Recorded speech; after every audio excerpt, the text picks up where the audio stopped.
Nouvelle édition du Journal de l'économie, ravi de vous savoir au rendez-vous. On démarre avec le sommaire. Le premier semestre 2017 a été prolifique pour les banques égyptiennes. Leur bénéfice net a atteint 2,6 milliards de dollars.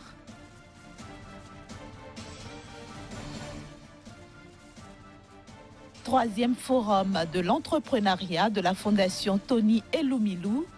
L'événement aura lieu les 13 et 14 octobre au Nigeria.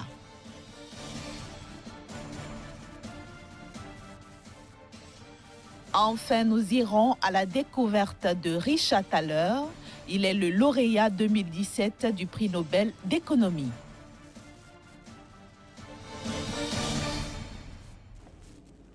« 47,38 milliards de livres égyptiennes, soit 2,6 milliards de dollars.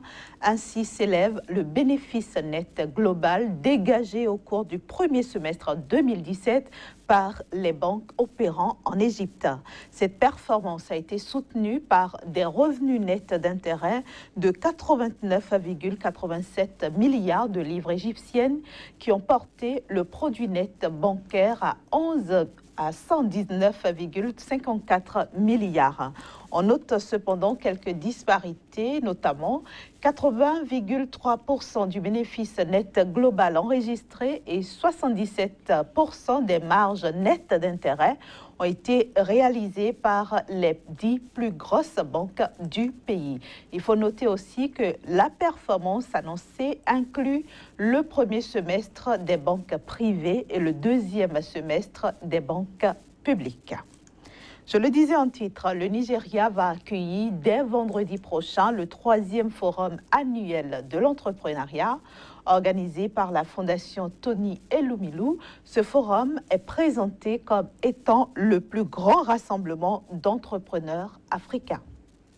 Pour la première fois depuis sa création, le Forum annuel de l'entrepreneuriat de la Fondation Tony Elumelu va accueillir des entrepreneurs, mais aussi des PME, des médias, des hubs, des incubateurs, des universitaires et des investisseurs.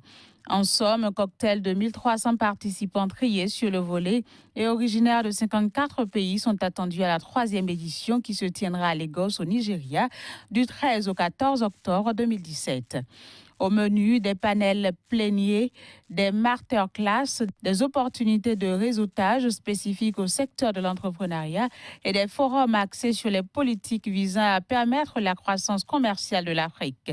De quoi permettre aux communautés des PME africaines d'étendre les possibilités de partenariat intra-africain afin de bâtir une nouvelle Afrique, un continent florissant et autonome capable de reproduire les résultats du programme révolutionnaire de la Fondation Tony Elumelu. Une fondation qui a engagé 100 millions de dollars pour habiliter 10 000 entrepreneurs africains en une décennie. En 3 années de mise en œuvre, ces 3 000 premiers entrepreneurs ont créé des dizaines de milliers de postes et généré des richesses considérables. Le Maroc et l'Australie ont mis en place un conseil d'affaires destiné à promouvoir les relations économiques, commerciales, financières, technologiques, professionnelles et culturelles, et aussi les liens d'amitié entre les communautés d'affaires sur leur sol respectif. Il s'agit de la première plateforme de rencontres, d'interaction et d'échange d'idées, d'expériences et d'informations sur les opportunités d'affaires, les réglementations, les véhicules d'investissement et les dynamiques de marché entre l'Australie et le Maroc, ainsi que leur zone de développement. Sa mise sur pied intervient alors que les échanges commerciaux bilatéraux entre l'Australie et le Maroc se sont élevés à 89,3 millions de dollars en 2017. Dans le détail, les exportations australiennes vers le Maroc se situent à 23,2 millions de dollars, principalement de la viande. Quant aux importations en provenance du Maroc vers l'Australie, elles totalisent 66,1 millions de dollars, principalement les phosphates, le calcium et aussi les vêtements tissés. Au premier semestre 2017, les importations en provenance de la Chine ont progressé de 40% au Kenya. Le pays a importé pour 251 100,2 milliards de shillings contre 179,6 milliards de shillings en 2016. Ces chiffres font de la Chine le premier partenaire commercial du Kenya devant l'Inde, dont les exportations en direction de Nairobi ont reculé de 18 milliards de shillings pour se situer à 106 milliards. Par contre, Nairobi n'a exporté que pour 4,4 milliards de shillings vers la Chine.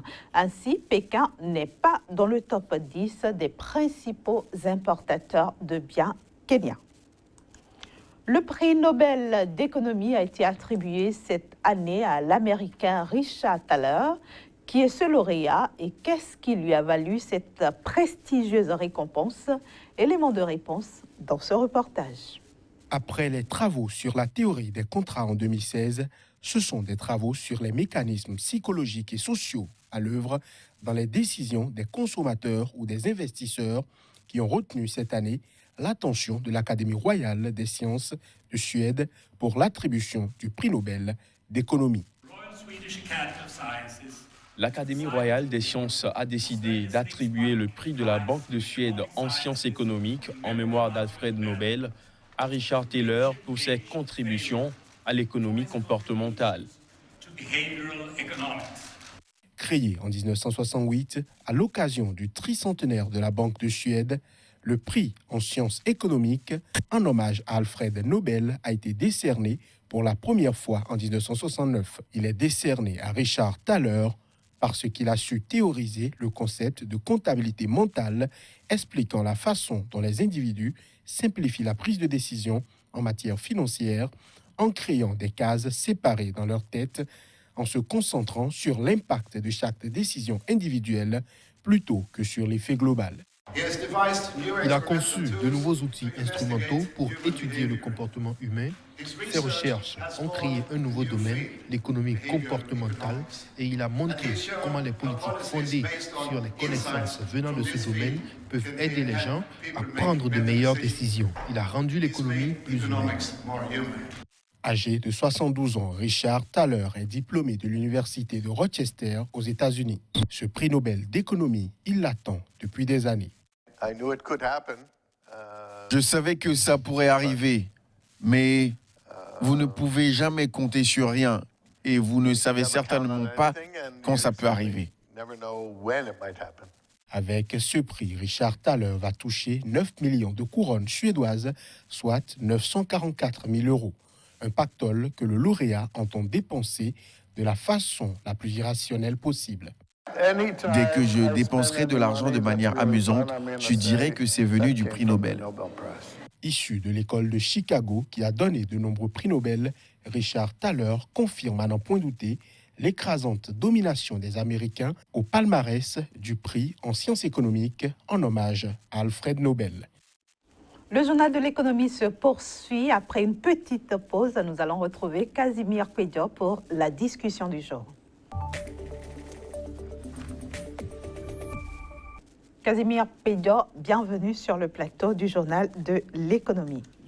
Aujourd'hui, vous nous emmenez en Tunisie pour parler croissance économique, bien évidemment. Selon la Banque mondiale, ce pays avance à grands pas dans son programme de transition politique, mais les résultats concrets sur le plan économique prennent plus de temps que prévu.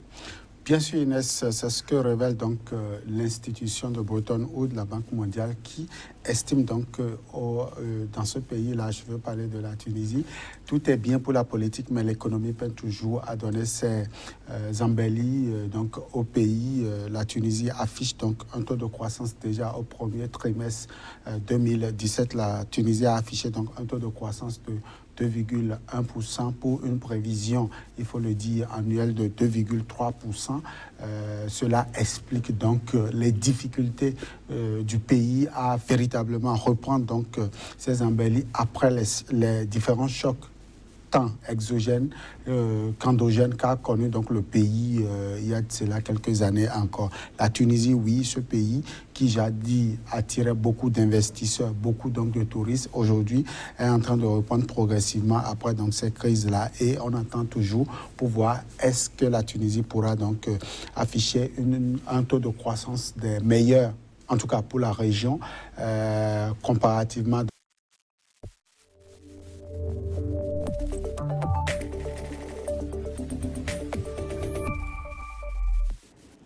Nouvelle édition du Journal de l'économie, ravi de vous savoir au rendez-vous. On démarre avec le sommaire.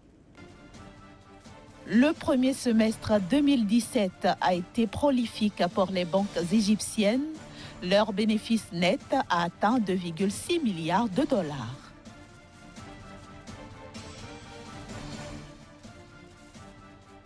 Troisième forum de l'entrepreneuriat de la Fondation Tony Elumelu. L'événement aura lieu les 13 et 14 octobre au Nigeria.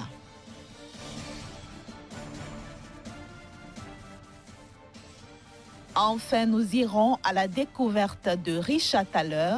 Il est le lauréat 2017 du prix Nobel d'économie.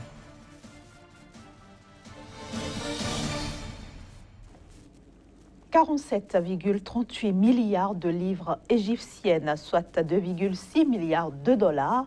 Ainsi s'élève le bénéfice net global dégagé au cours du premier semestre 2017 par les banques opérant en Égypte. Cette performance a été soutenue par des revenus nets d'intérêt de 89,87 milliards de livres égyptiennes qui ont porté le produit net bancaire à 119,54 milliards. On note cependant quelques disparités, notamment 80,3% du bénéfice net global enregistré et 77% des marges nettes d'intérêt ont été réalisées par les 10 plus grosses banques du pays. Il faut noter aussi que la performance annoncée inclut le premier semestre des banques privées et le deuxième semestre des banques publiques. Je le disais en titre, le Nigeria va accueillir dès vendredi prochain le 3e forum annuel de l'entrepreneuriat organisé par la Fondation Tony Elumelu. Ce forum est présenté comme étant le plus grand rassemblement d'entrepreneurs africains. Pour la première fois depuis sa création, le forum annuel de l'entrepreneuriat de la Fondation Tony Elumelu va accueillir des entrepreneurs, mais aussi des PME, des médias, des hubs, des incubateurs, des universitaires et des investisseurs.